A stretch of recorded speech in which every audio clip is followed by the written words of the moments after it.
देंगे, क्योंकि जो भी आप क्लिनिकली करते हैं, खाली आप जो क्लिनिकल आप करते हैं ट्रीटमेंट, तो उसमें आपको सिर्फ योगों का पता होने से कार्य नहीं चलता, आपको उसके लिए जो संप्राप्ति है उसको जानना आवश्यक होता है। और लास्ट में एक केस प्रेजेंटेशन मेरा रहेगा। तो सबसे पहले स्किन देखते हैं। स्किन हम सब जानते हैं, तो इस स्लाइड को आप रीड आउट कर सकते हैं कि ये बॉडी और एनवायरनमेंट के बीच का इंटरफेस होता है, और अप्रोक्सीमेटली 2 स्क्वायर मीटर ये सरफेस एरिया कवर करता है। और हमारी पूरी ब्लड सप्लाई, जो पूरा बॉडी को ब्लड सर्कुलेशन जाता है, उसका 1/3 पार्ट जो है ब्लड सप्लाई का, वो स्किन को जाता है। और ये बहुत इंपॉर्टेंट फंक्शंस हमारी बॉडी में परफॉर्म करता है, जैसे कि प्रोटेक्शन देना, prevention of excess water loss. अब यह सारे जितने भी फंक्शन हैं, ये किस लिए इंपॉर्टेंट हो जाते हैं?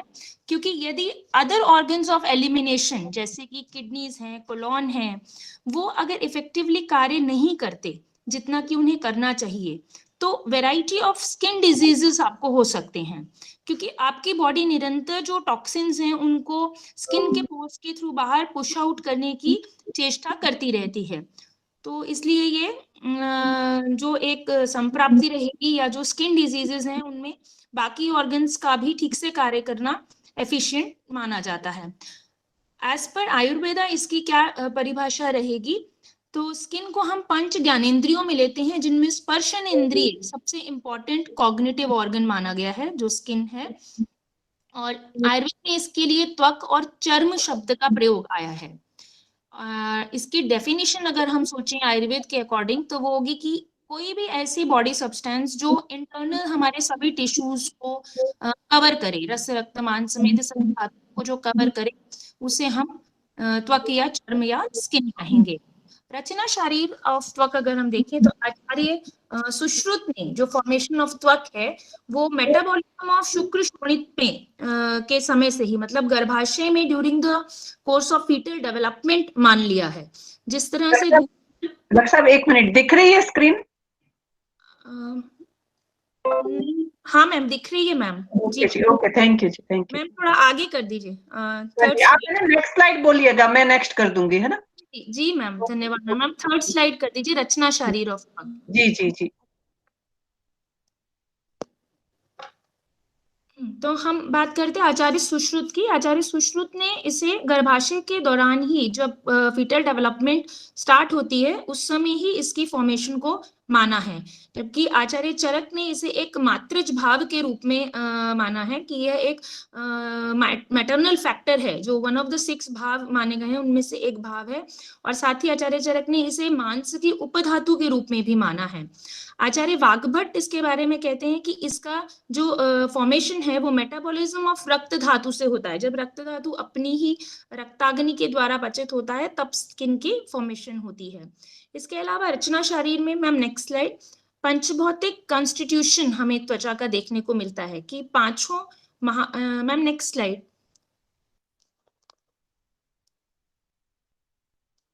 मैम, हाँ, कि पांचों महाभूतों का इसमें क्या क्या रोल है। अब हर एक महाभूत से कुछ ना कुछ पार्ट जो है हमारी त्वचा को मिलता है। जैसे पार्थिव अंश जो है, वो मांस जो है वो पार्थिव अंश से बना है, और मांस की ही उपधातु जो है वो त्वचा मानी गई है। इसी प्रकार जल महाभूत यहाँ स्निग्धता देने का कार्य करता है।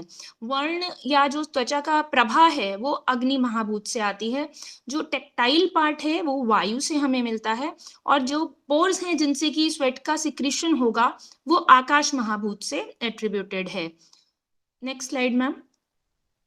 इसके बाद रचना में एक और कंसेप्ट आता है कि कलर ऑफ स्किन पे प्राकृत और वैकृत जो कलर हैं, उनके बारे में हमें वर्णन मिलता है। Ma'am next slide please.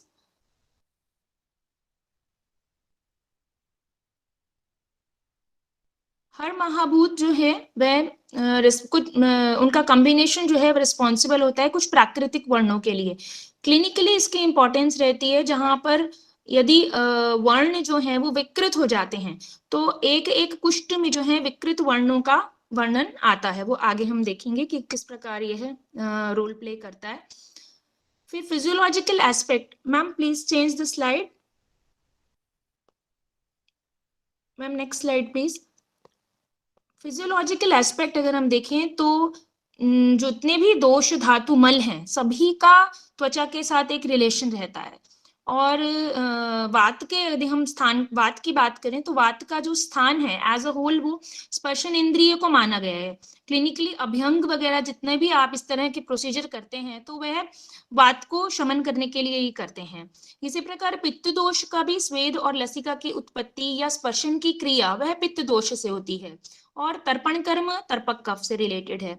इसी प्रकार वात की वृद्धि या पित्त की वृद्धि के जितने भी आचार्यों ने लक्षण कहे हैं, जैसे वात की वृद्धि में कार्षण ने कहा है या इंक्रीज्ड रूक्षता कही है, बालों का गिरना, बालों का असमय सफेद होना, झड़ना या स्किन का गिरना, ये सभी लक्षण स्किन पर दिखते हैं। इसी प्रकार पित्त वृद्धि की जो पीत त्वक है या त्वचा में संताप होना, दाह होना, यह भी त्वचा पर ही आती है। या पित्त का क्षय होने से जो शीत त्वक निष्प्रभत्व आता है या कफ की वृद्धि होने पर जो शुक्ल वर्ण आता है त्वचा का। तो इस प्रकार हमारे जो दोष हैं उनका एक इंटीमेट रिलेशन रहता है त्वचा के साथ। Next slide ma'am.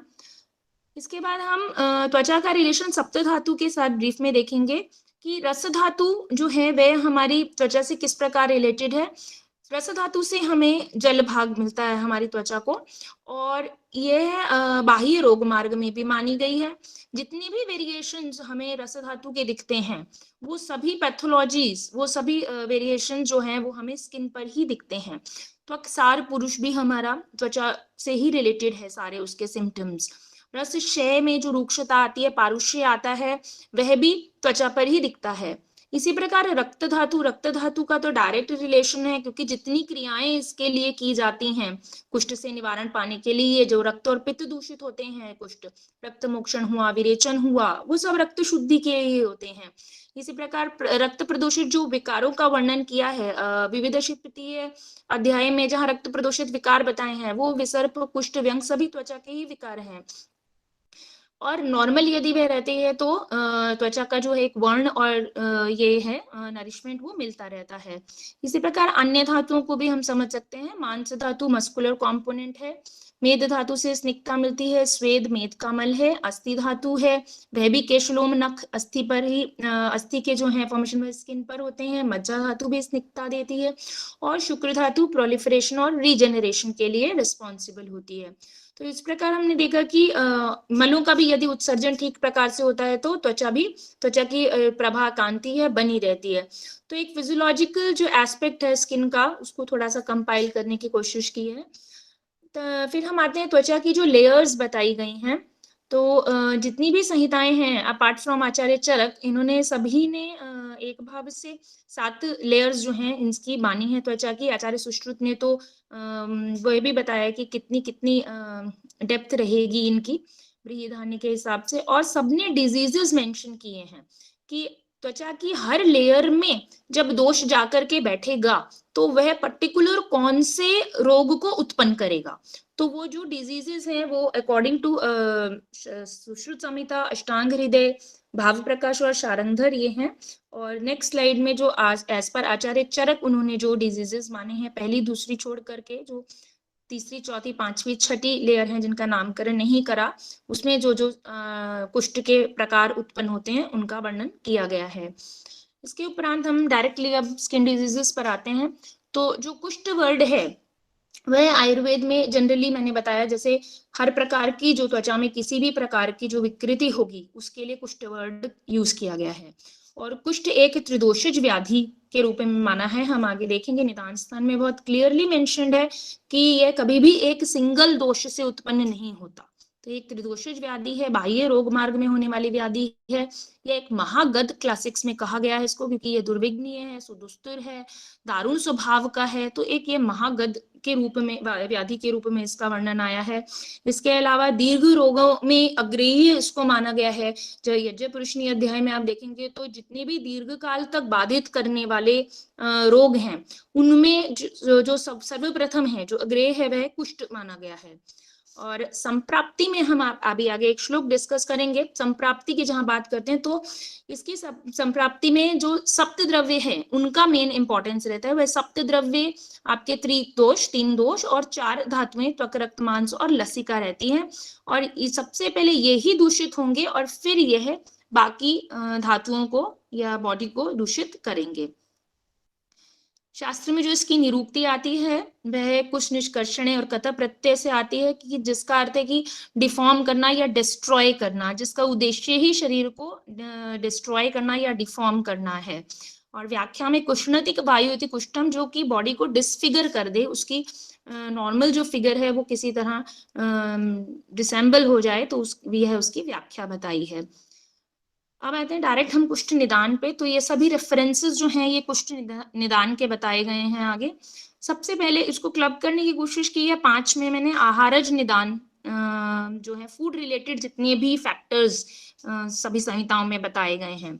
तो फूड रिलेटेड फैक्टर्स में पर्टिकुलर कोई एक रस के सेवन का वर्णन आया है, जैसे अति लवण या अति अम्ल रस का हम सेवन करते हैं, या विरुद्ध आहार का सेवन है। बहुत सारे उदाहरण हैं, मछली दूध और तरह तरह के, और मछली दूध तो मत्स्य दूध तो बहुत बार आया है।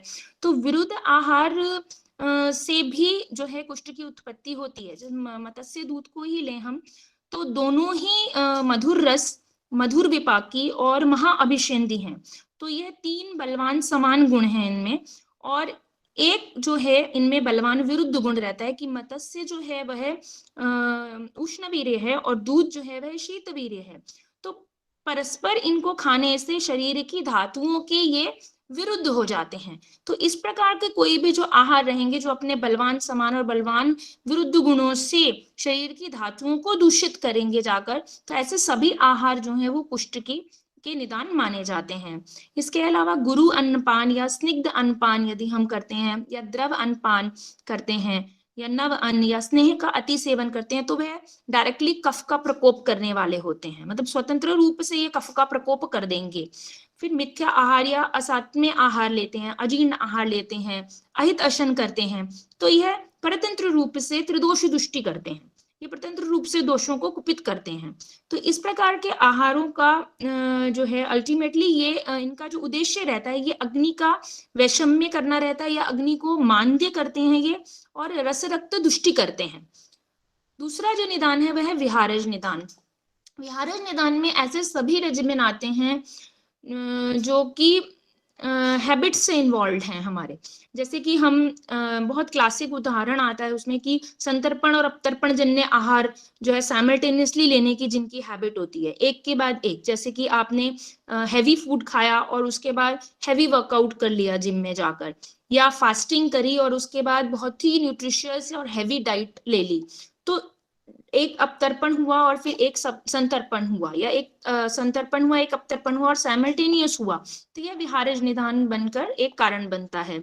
इसी प्रकार अगर आप ठंडी गर्म चीजों का उदाहरण मिलता है कि ठंडी गर्म चीजें यदि आप इकट्ठी लेते हैं, कंज्यूम करते हैं, बहुत गुस्से में हैं या बाहर से धूप से आए हैं या थके हैं और ठंडा पानी पी लेते हैं, या आप वॉमिटिंग और इस तरह की चीजों को, एमिसिस को सप्रेस करने की कोशिश करते हैं, तो ये सभी त्रिदोष दुष्टि करते हैं और कफ पित्त प्रकोपक होते हैं।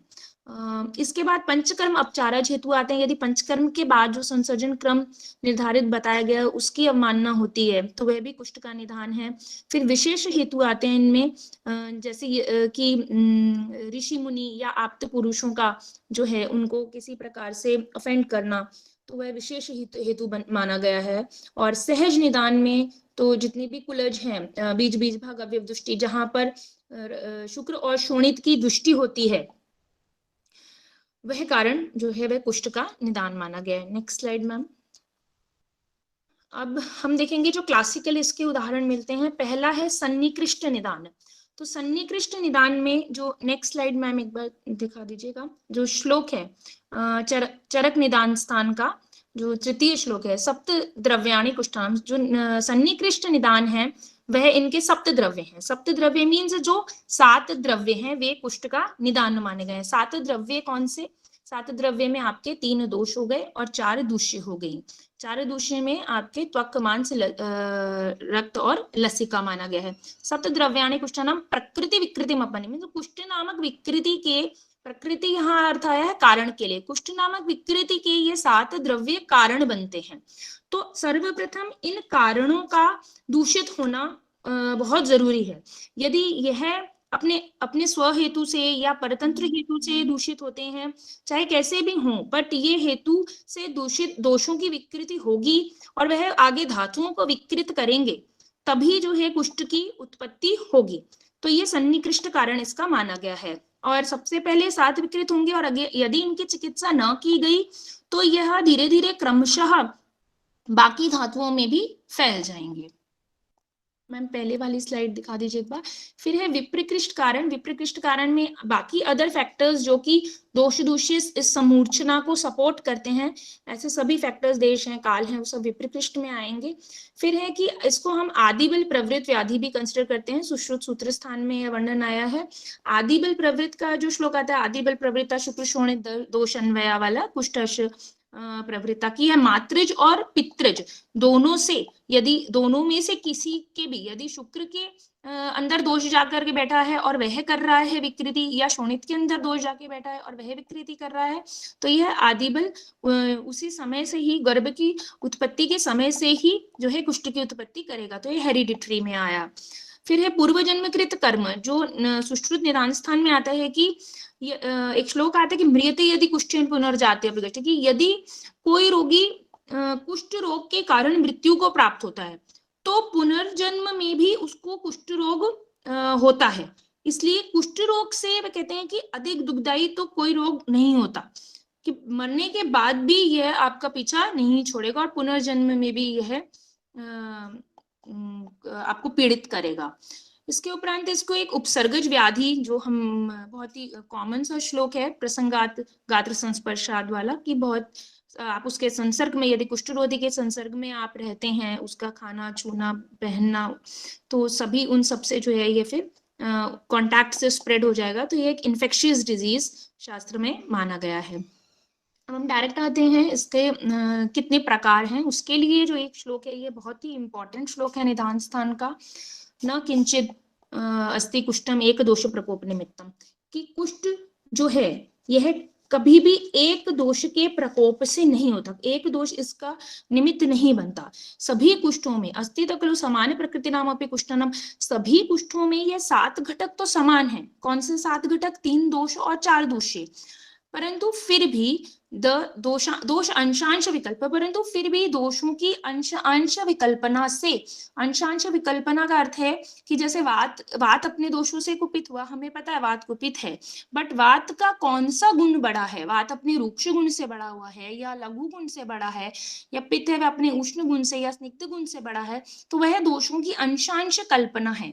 तो 7 घटक तो समान है सभी कुष्ठों में, पर फिर भी दोषों की अंशांश विकल्पना से या दोषों के अनुबंध से, कि वह शरीर के कौन से अनुबंध स्थान अनुबंध अर्थात शरीर के कौन से स्थान से विकृति शुरू हुई है, अपर पार्ट से, लोअर पार्ट से, या विभागेन अनुबंध स्थान विभागेन वेदना, तो वेदना किस प्रकार की आ रही है? यदि तोदवत वेदना आ रही है तो वात प्रकोपित है, दाहवत आ रही है तो पित्त है, कंडू है तो वह कफ है, या वर्ण दोष अनुसार वह विविध वर्णों का है, अलग अलग जो कलर्स, जहां हम आगे प्राकृत हमने वर्ण की बात की, तो यहाँ वैकृत वर्ण जो जो आ रहे हैं, या लक्षण जो हम आगे बात करेंगे एक एक कुष्ठ रोग की, उनमें से कौन से लक्षण हमें देखने को मिल रहे हैं, उनका प्रभाव क्या है, वह साध्य होंगे, असाध्य होंगे, याप्य हैं या प्रत्याख्येय हैं।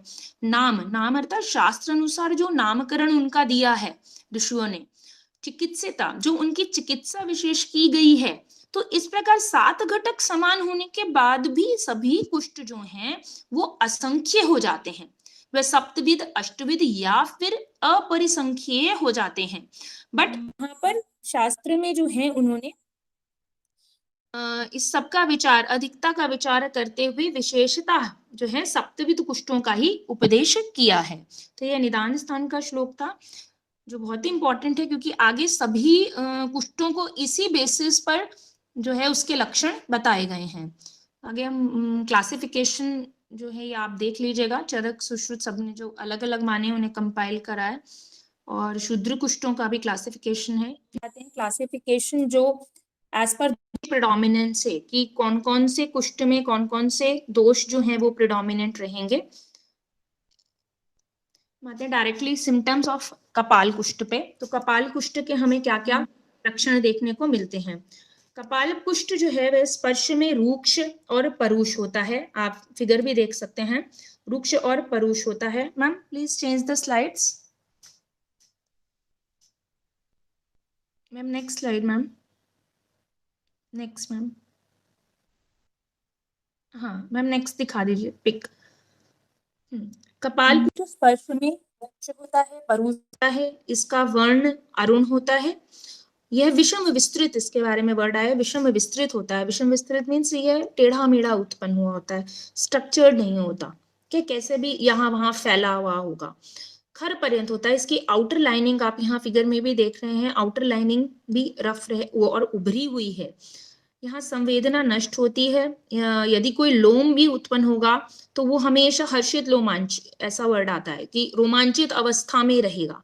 इसमें अल्पकंडु, अल्पदाह, अल्पपूय और अल्प लसिका रहती है। यह आशु उत्पन्न और आशु वृद्धि करने वाला, मीन्स त्वरित वृद्धि करता है, जल्दी उत्पन्न होता है और जल्दी ही फैलता है। यह कृष्ण, अरुण और कपाल वर्ण का है। यहाँ यह कृष्ण अरुण वर्ण का दिख रहा है। वात की अधिकता से होने वाला यह कपाल कुष्ठ होता है। तो इस प्रकार कपाल कुष्ठ के लक्षण शास्त्र में आए हैं। इसके बाद आते हैं हम औदुंबर कुष्ठ पे। औदुंबर कुष्ठ के बारे में कहा है कि यह ताम्र के जैसा, ताम्र के जैसा अर्थात यह उज्जवल वर्ण का होगा। Ma'am next slide ma'am. उज्जवल वर्ण का, ताम्र के जैसा, और यदि यहाँ रोमराजी उत्पन्न होते हैं तो वे भी ताम्र वर्ण के होंगे। यह बड़ी मात्रा में उत्पन्न होता है, बड़ी मात्रा में मीन्स फैलता है, ये बढ़ जाता है। इसमें पूय, रक्त, लसिका ये भी बड़ी मात्रा में होते हैं, काफी बहते हैं। कंडू और क्लेत और कोद रहता है इसमें, क्योंकि यह पित्त की अधिकता से होने वाला कुष्ठ होता है, तो इसमें दाह, पाक ये सब भी मिलता है। इसकी भी आशु उत्पत्ति वृद्धि होती है, त्वरित जल्दी फैलता है, संताप जरूर मिलता है। क्लिनिकली देखते हैं तो इसमें यदि हम टेम्परेचर लीजन का चेक करें हाथ लगा के, तो बाकी बॉडी की टेम्परेचर से लीजन का टेम्परेचर थोड़ा बढ़ा हुआ मिलता है। तो यह किसका क्लिनिकल फाइंडिंग रहता है।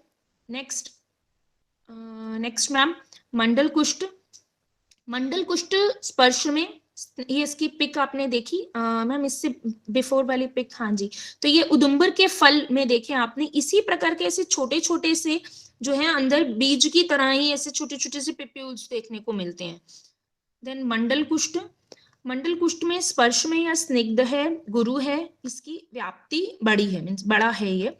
उच्छेद या शोथ स्वरूप यह दिखता है, और इसकी आउटर लाइनिंग स्निग्ध रहती है, एक जैसी रहती है। आप नेक्स्ट स्लाइड में पिक देख सकते हैं। पीत वर्ण का रहता है, बीच में यह पीला या श्वेत वर्ण का रहता है।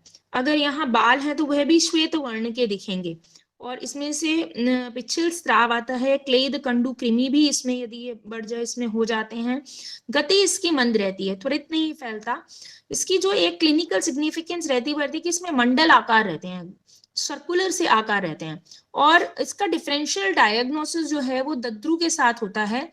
यह जो है इनके बारे में कहा है कि ये जो मंडल हैं ये एक दूसरे के साथ मिल जाते हैं, दे कोएलिस टुगेदर, तो ये मिल करके बड़े होते जाते हैं।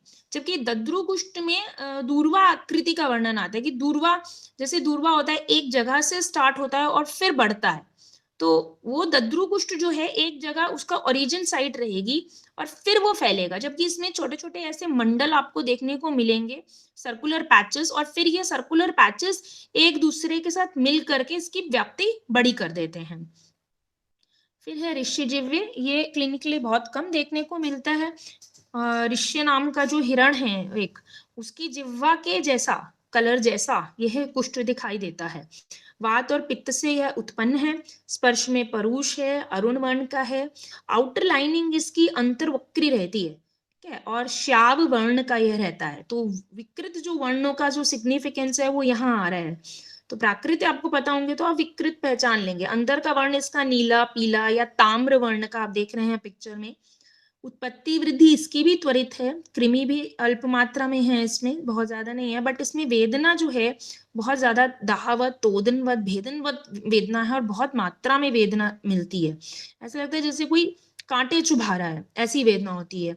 छोटी छोटी पिटका भी होंगी उसमें। स्पर्श में भी रफ होगा, और जैसे जीभ पूरी निकाल कर रख दी जाए तो उसकी जैसे आयताकृति दिखती है वैसी विकृति त्वचा के ऊपर इसमें आती है, तो इसलिए इसे जो है ऋष्यजिह्वे कहते हैं। नेक्स्ट है पुंडरीक कुष्ठ। पुंडरीक कुष्ठ जो है ये पित्त कफज कुष्ठ है और लाल सफेद रंग का है, मीन्स इस पे छटा जो है वह लाल रंग की रहती है। मैम पिक दिखा दीजिए। आउटर लाइनिंग इसमें लाल रंग की रहती है, बाल हैं तो वह भी लाल ही दिखाई देंगे और सिराएं भी दिखेंगी। बड़ी मात्रा में इसमें रक्त पुए लसिका का स्राव होगा, कंडू कृमि भी दिखाई देते हैं, आशु गति से और आशु वृद्धि रहती है। सफेद रंग के कमल के पत्ते के समान दिखाई देने के कारण इसको जो है पुंडरीक कुष्ठ का नाम दिया है। फिर है सिद्धम कुष्ठ। सिद्धमज कुष्ठ जो है वात कफज कुष्ठ है, स्पर्श में परूष है, अरुण वर्ण का है। इसमें छोटे छोटे लीजन्स जो है सर्व शरीर में दिखते हैं।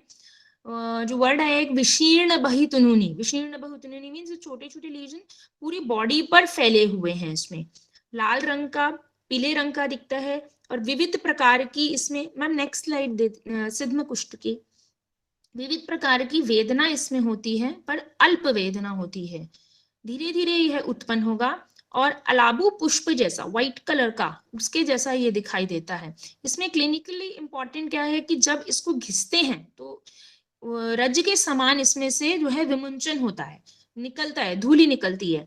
तो वो फिजिकली पेशेंट प्रेजेंट होगा तभी आप जो है ये चीजें करके देख सकते हैं कि इसमें से कुछ आप रबिंग कर रहे हैं तो कुछ निकल रहा है कि नहीं निकल रहा है। देन है काकण कुष्ठ, जो कि काकण मीन्स गुंजा या रति के रंग का होता है। सभी दोषों के लक्षण मिलते हैं इसमें, इसे असाध्य श्रेणी में रखा गया है।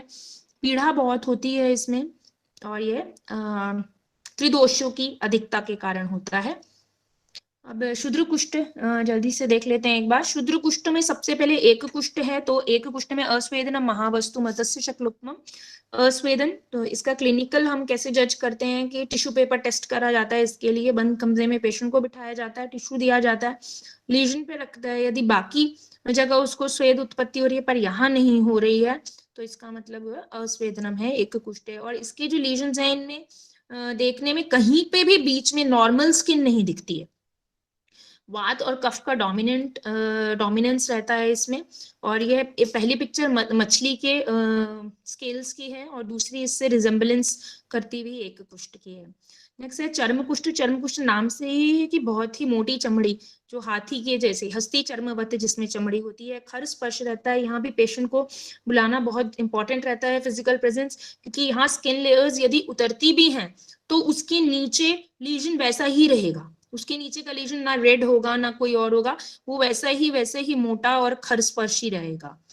नेक्स्ट है किटिब कुष्ठ।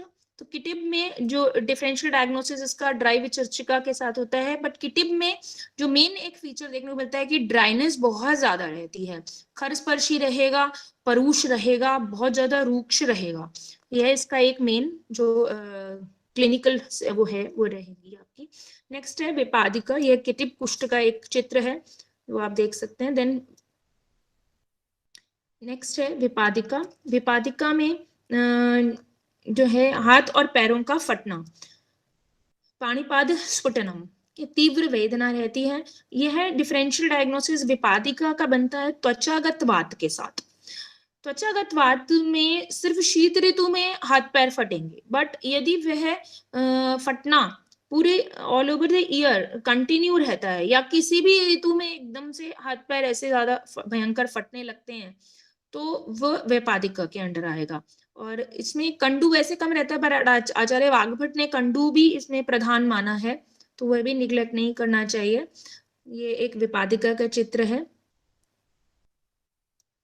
देन आते हैं अलसक कुष्ठ पर। अलसक में भी कंडू बहुत ज्यादा, अलसक का जो एक इंपॉर्टेंट चीज है वो है कि अलसक में रेडनेस बहुत ज्यादा है बट वह एलिवेटेड नहीं है, कोई एलिवेशन नहीं मिलेगा कहीं भी देखने को, बट रक्त वर्ण रहेगा और कंडू बहुत रहेगा। नेक्स्ट है दद्रु कुष्ठ। दद्रु बहुत बहुत ज्यादा क्लिनिक में दद्रु के ही पेशेंट देखने को मिलते हैं, जो भी प्रैक्टिस करते हैं या ओपीडी करते हैं तो 60-70% केसेस दद्रु कुष्ठ के आते हैं। आचार्य सुश्रुत ने इसको महाकुष्ठ में माना है क्योंकि वो मंडल कुष्ठ को नहीं मानते। और दद्रु कुष्ठ का जो मेन फीचर है, ma'am next slide ma'am, Kandu राग पिडका की उत्पत्ति, छोटी छोटी पिटका उत्पन्न होती है इसमें, छोटी छोटी छोटी नहीं, सॉरी मैं पामा से बोल गई, दद्रु में जो पिडका उत्पन्न होगी वह मंडल के आकार की होगी, तो इसलिए इसका डिफरेंशियल जो हमारा बनता है वह मंडल कुष्ठ के साथ दद्रु का बनता है। बट मैंने जैसे पहले बताया कि यह इसको आइडेंटिफाई करना बहुत इजी है, एक साइट से इसका ओरिजिन होता है और फिर यह उसी जगह से फैलता चला जाता है। तो दूर्वावत इसकी दीर्घ प्रतान रहती है। Lesion spreads from one initial site and then to the surrounding areas. ठीक है, और दूसरा इसमें फंगल इन्फेक्शन भी आप कह सकते हो जो क्लिनिकल हमें मिलते हैं देखने को। मंडल कुष्ठ में जैसे मैंने बताया कि अलग अलग ऐसे सर्कुलर लीजन होते हैं और वो लेटर ज्वाइन कर लेते हैं to form a big lesion. और दद्रु में एक सिंगल लीजन है, आप पिक देखिए तो वह ऐसे धीरे धीरे धीरे ये और दूर्वा के जैसा है, फैलता है ये। नेक्स्ट है चर्मदल।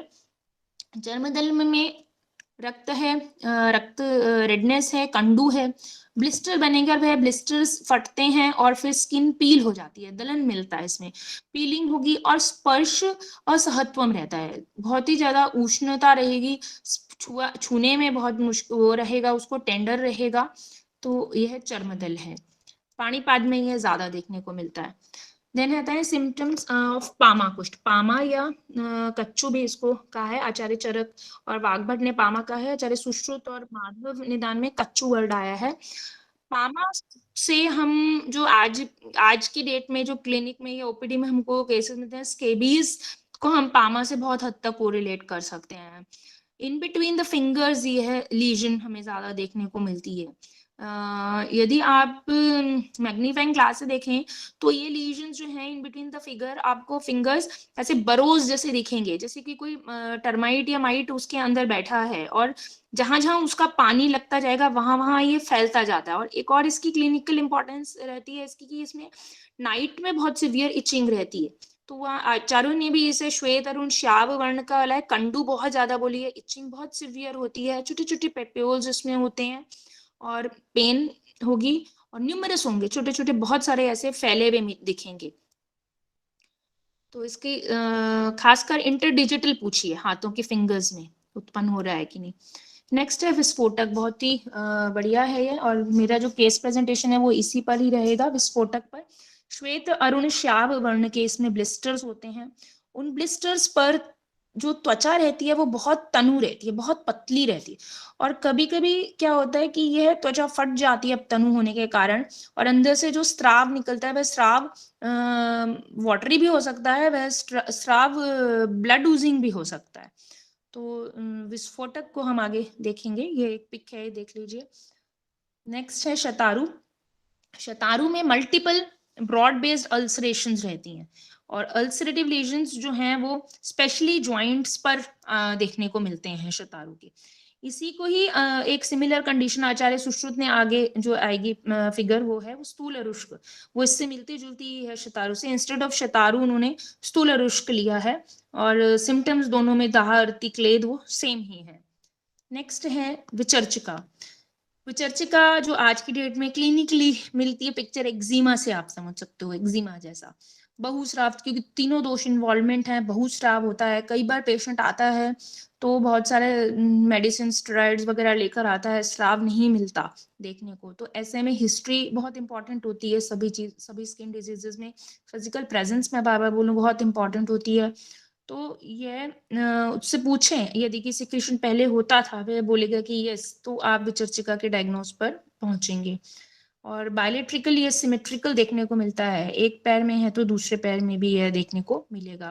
बाकी कंडू, पिटका, स्राव, बहुस्राव इसका मेन लक्षण है, वाटरी डिस्चार्ज। इसके बाद नेक्स्ट है आचार्य सुश्रुत ने जो धातुगत कुष्ठों का वर्णन किया है उसके कुछ सिम्टम्स को कंपाइल किया है। आचार्य कहते हैं कि त्वक, रक्त, मांस तक, जब तक यहाँ इन तीन धातुओं तक वह जाता है तब तक तो वह साध्य है, मेद तक जाने पे याप्य है, परंतु इसके उपरांत यदि दोषों की गति हो जाती है और वह अस्थि, मज्जा और शुक्रगत जाकर के बैठ जाते हैं और कुष्ठ के लक्षण उत्पन्न करते हैं तो वह असाध्य की श्रेणी में चला जाता है। तो कुछ एक सिम्टम्स जो त्वचागत कुष्ठ के उन्होंने मानी है वे स्पर्श हानि, स्वेद की उत्पत्ति, थोड़ी कंडू और स्किन की डिस्कलरेशन, ड्राइनेस और पेन माना है। इसी प्रकार रक्तगत में आप देख सकते हैं नंबनेस होना, रोमहर्ष होना, कंडू होना और पिट्रिड पस का निकलना, शोथ हो जाना, मांसगत में थिक पैचेस हो जाएंगे या इरप्शंस या ब्लिस्टर्स निकलने लग जाते हैं इसमें पाम और सोल पर, मुख ड्राई होने लगता है, रफनेस रहता है इसमें। मेदगत में अब यदि वह आ गया तो वह याप्य श्रेणी में आ जाएगा, उसमें दुर्गंधता उत्पन्न हो जाती है, पुए आ जाते हैं, कृमि आने लग जाते हैं, वह अंग जो है वो गलने लगते हैं, प्यूट्रिफाइड होने लगते हैं। और नेक्स्ट यदि वह अस्थि मज्जागत जाता है तो अस्थि मज्जा के सिमिलर सिम्टम्स हैं, नासा भंग होना, अक्षी आंखों में लालिमा होना, इन्फेक्शन जो है वो और ज्यादा बढ़ जाएगा, स्पीच इम्पेयर हो जाएगी, वह असाध्य की कैटेगरी में जाता जाएगा। शुक्रगत होने पे तो ये सभी सिम्टम्स और ज्यादा बढ़ते चले जाएंगे और धारा बाधनम और अपत्य बाधनम ये सब भी हो जाता है। हम आते हैं इसकी संप्राप्ति पर। तो यदि हम संप्राप्ति देखें तो हमने जो श्लोक देखा था वो था सप्तद्रव्य। सप्तद्रव्य ही रिस्पॉन्सिबल हैं एंटायर पैथोजेनेसिस के लिए कुष्ठ की। सबसे पहले आपके जो है दोष विटिएट होंगे, वो दोष जाकर के शिथिलता करते हैं, बाकी जो आपकी बैठ जाते हैं, बाकी जो धातुएं हैं तो रक्त है, मांस है उनमें, और फिर उन धातुओं की भी दुष्टि होनी स्टार्ट हो जाती है। और उसके उपरांत जो भी वैवर्ण्य है या जो भी सिम्टम आ रहा है कुष्ठ का वो त्वचा पे परिलक्षित होना शुरू हो जाता है। तो आचार्यों ने कोई भी कॉरेस्पॉन्डिंग ट्रीटमेंट चिकित्सा स्थान में मेंशन नहीं किया है। ऐसा नहीं कहीं भी आ रहा कि कपाल कुष्ठ का के लिए चिकित्सा ये होगी, ये दीजिए।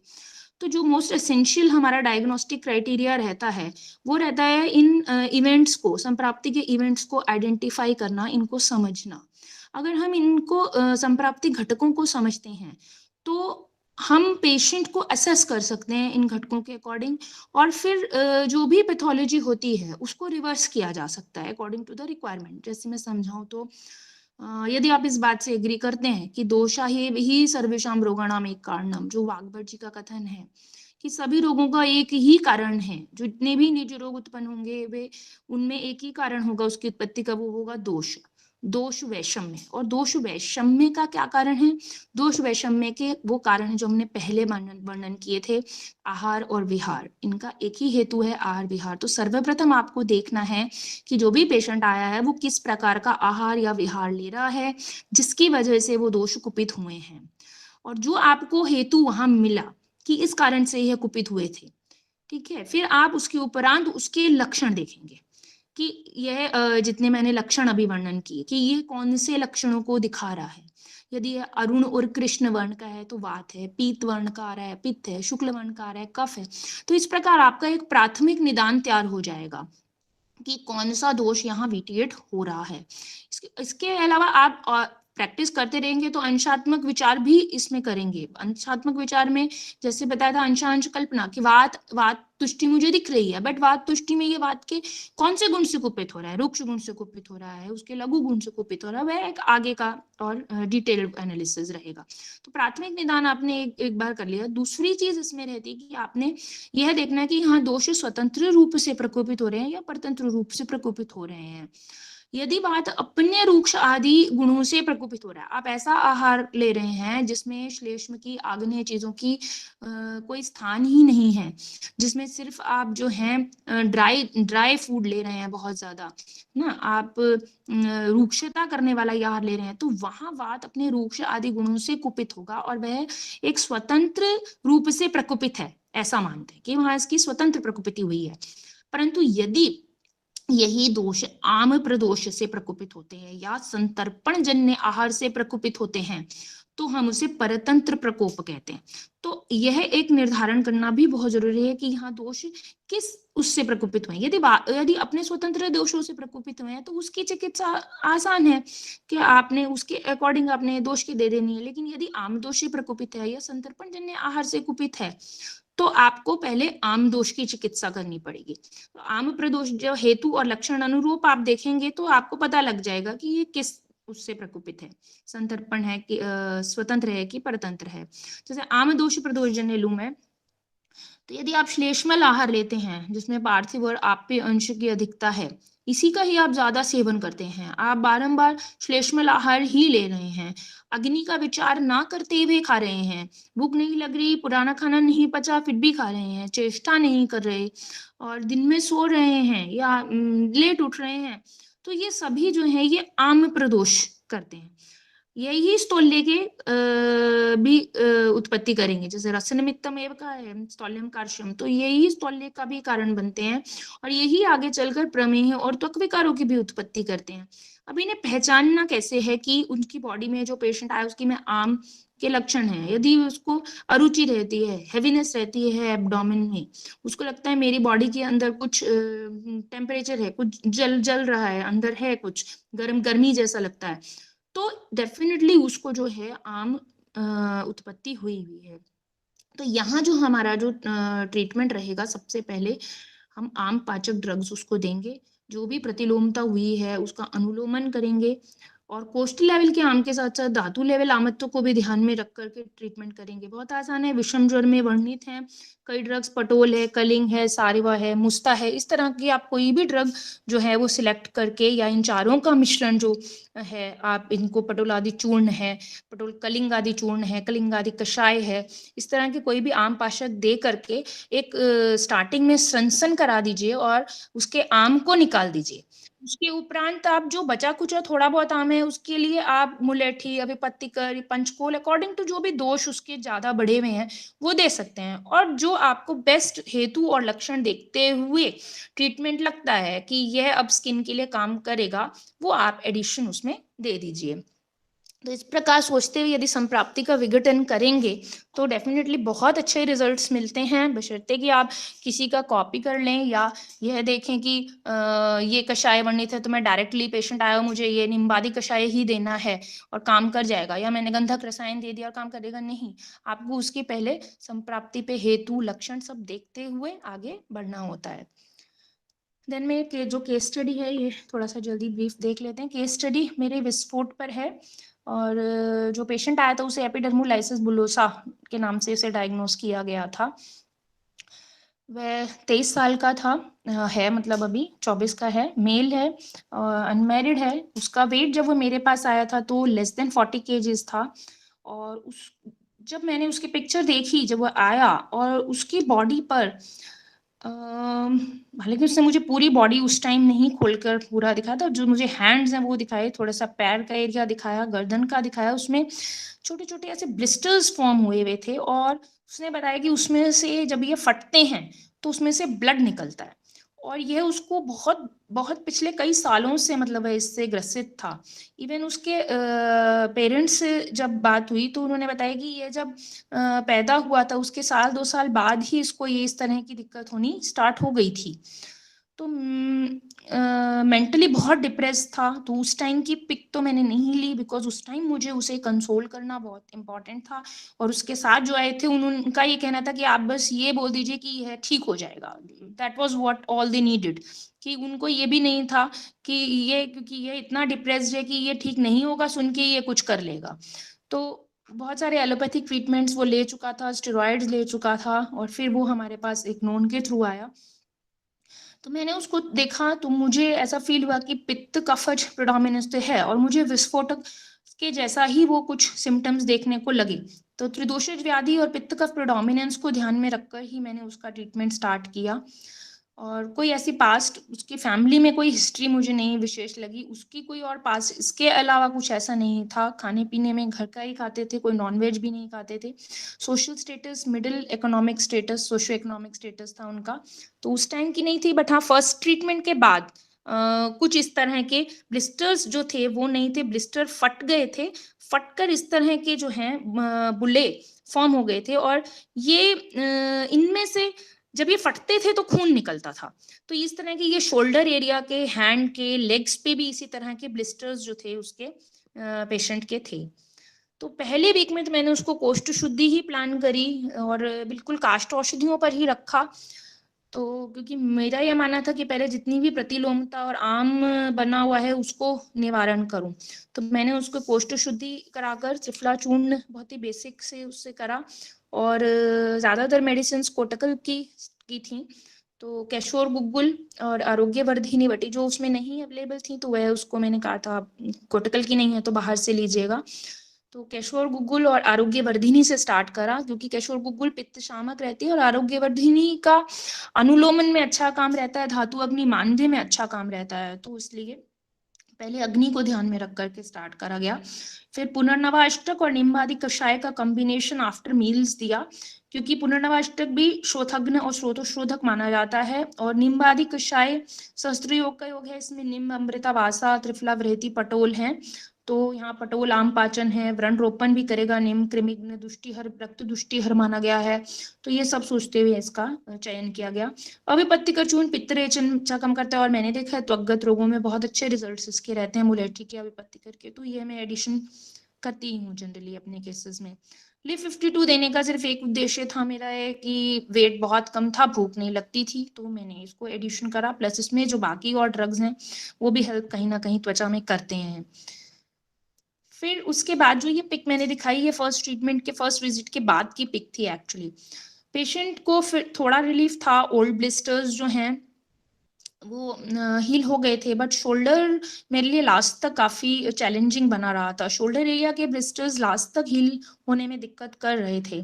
नए ब्लिस्टर्स हाँ ज़रूर ड्रॉप हो गए थे, नए ब्लिस्टर नहीं बन रहे थे, बट उसकी इम्यूनिटी इतनी कम थी, वेट बहुत कम था, तो हम विरेचन वगैरह इस तरह का कुछ प्लान नहीं कर सकते थे। तो मैंने उसको जहाँ जहाँ मुझे नीड लगी बीच बीच में उसको त्रिवृत चूर्ण से विरेचन कर्म देती रही मैं। और 3 मंथ के बाद मैंने थोड़ा सा चेंज करा ट्रीटमेंट को, क्योंकि एक ही ट्रीटमेंट देना मुझे नहीं ठीक लगता। हर वक्त मैं 3-4 मंथ्स बाद चेंज करती रहती हूँ। तो क्वाथ को मैंने रिप्लेस करा सारिवा और मंजिष्ठा से।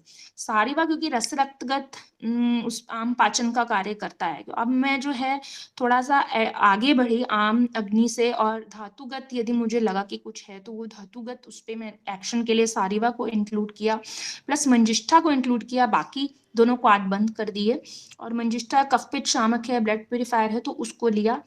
टैबलेट्स बंद कर दी दोनों, और गंधक राज रसायन को लिया। गंधक और आरोग्यवर्धिनी अपोजिट काम करते हैं, दोनों के वीर्य अलग हैं। तो जब आरोग्यवर्धिनी बंद की तब मैंने फिर गंधक राज रसायन पर मैं आई, क्योंकि एक माइल्ड लेग्जेटिव वाला काम भी करेगा, वीर्यकर पुष्टिकर तो होगा, तो एक इम्यून सिस्टम स्ट्रेंथनिंग होगी, और वुंड्स में तो अच्छा कार्य गंधक करता ही है। फिर 2 मंथ्स और यही ट्रीटमेंट दिया। उसके बाद जो ब्लिस्टर्स नए बन रहे थे वो होने बंद हो गए, और जहां जहां ब्लिस्टर्स हील हुए थे वहां स्किन अप्रोक्सीमेशन शुरू हो गया था। बट शोल्डर एरिया अभी भी एक बहुत चैलेंजिंग था, क्योंकि मैं पंचकर्मा नहीं कर पा रही थी, और बहुत बार हम देखते हैं ऐसे केसेस जहां हम नहीं कर पाते, तो हमें शमन औषधियों का ही वो लेना पड़ता है। तो वहां मैंने फिर अब रस सिंदूर को डाला, और एक मैंने महातिक्तक घृत को ऐड करा। ये थर्ड मेरा फेज था जब वह आया। तो रस सिंदूर में क्योंकि बहुत क्रोनिक अगर कोई इन्फेक्शियस डिजीज है या कोई नॉन हीलिंग वुंड्स हैं, तो वहां महातिक्तक घृत और रस सिंदूर के एक्सीलेंट रिजल्ट्स मिले हैं मुझे। तो वो चीजें दोनों ऐड करने पे बाकी गंधक राज रसायन वैसे ही चलता रहा। और एक लौद्रासव युक्ति, इसमें कुछ ऐसा नहीं शास्त्रों नहीं मिला मुझे, बट युक्ति से मुझे लगा कि ब्लीडिंग डिसऑर्डर है तो कहीं ना कहीं लौद्र काम करेगा। तो एंटी इन्फ्लेमेटरी और ब्लीडिंग को ध्यान में रखते हुए युक्ति लगाते हुए लौद्रासव को शुरू किया, और LFT KFT ये सब बीच में कराती रही मैं उसके, वो सब नॉर्मल आए। स्ट्रिक्ट अपथ्य की एडवाइस करी, और 6 मंथ से ये ट्रीटमेंट जो है मैंने चलाया। और उसके बाद उसकी जितने भी ब्लिस्टर्स थे वो कंप्लीटली हील हो गए, और आज की डेट में सिर्फ एक स्कार उसका बचा है। अब तो वह भी काफी हील है। Present picture I don't have, but जो भी लास्ट थी वो पिक्चर मैं आपको दिखाती हूँ। This is your last picture जो अब आई। तो उसमें इसका सिर्फ स्कार और एलादी कैर तेल अप्लाई करने को छोड़ा है उसको, and he is more than healthy and happy, और उसका वेट अब 52 kgs हो चुका है। And this is just a treatment protocol given in 1 case. तो फॉर लार्जर स्टडीज जो हैं इसके लिए रिक्वायर्ड हैं, अगर आप और ज़्यादा स्पेसिफिक नतीजे पे पहुंचना चाहते हैं। तो यही मैं अपनी वाणी को विराम देती हूँ। तो इसी के साथ थैंक यू।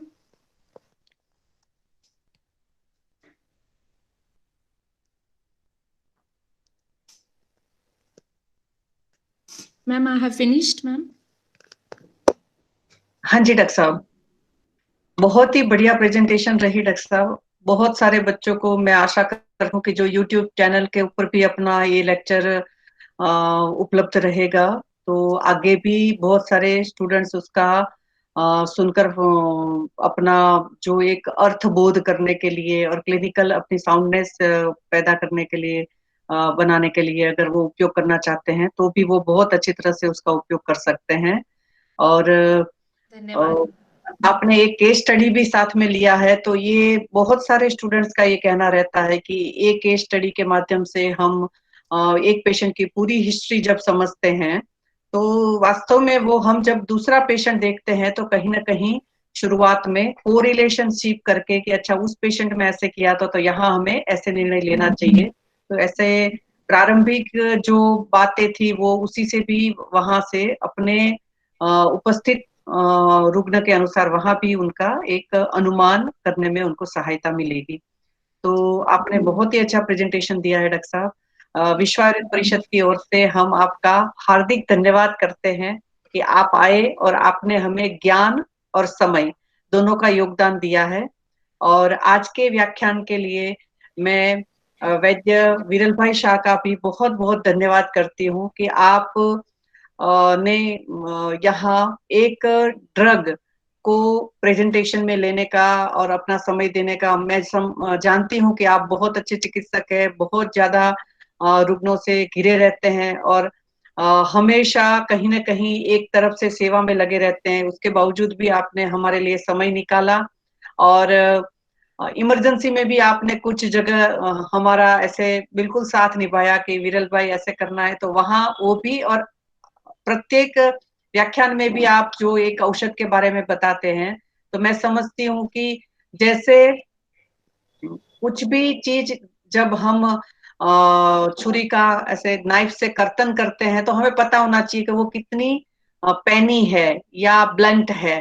तो इसी तरीके से मुझे औषध का भी लगता है कि उस औषध से किस गुण से किस तरीके से कितना काम हो जाएगा कितने दिन में, ये बहुत ज्यादा उचित है समझना।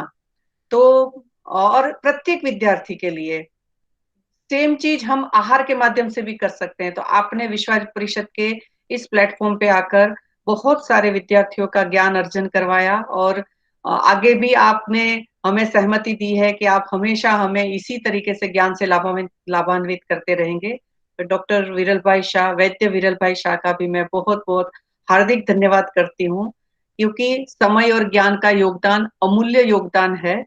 और आज की व्याख्यान की हमारी मुख्य वक्ता डॉक्टर मनीषा जी का भी बहुत बहुत हार्दिक धन्यवाद कि आपने आज यहाँ आकर हमारे निवेदन पर उपस्थित होकर बहुत अच्छा ज्ञान का हमें दान दिया है।